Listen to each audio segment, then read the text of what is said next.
jets fire 8 missile exploding Syria capital, Damascus. Last night, the Mezze airport, located in the vicinity of Damascus, was subjected to powerful strikes from the Israeli Air Force. According to information available to the Avia.pro news agency, as a result of the launch of at least 8 cruise missiles by Israeli warplanes, 7 of them successfully reached their targets.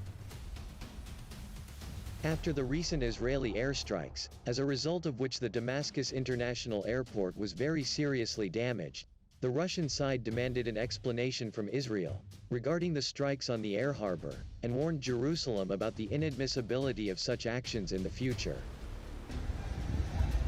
On the video footage presented, you can see the moment of the Israeli air raid on the Syrian capital. In one of the videos presented, you can see the successful operation of Syrian air defense systems.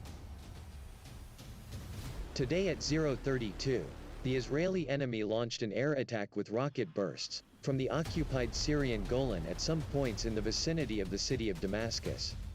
Some of the missiles were shot down, but 7 more caused some material damage, the source said.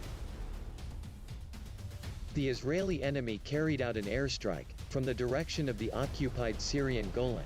The aggression killed 3 soldiers and wounded 7 others, the Syrian Defense Ministry said in a statement. It alleged that the attack had targeted what it described as an Air Force intelligence facility and a high-ranking officer's office, as well as a car near the Mezze military airport.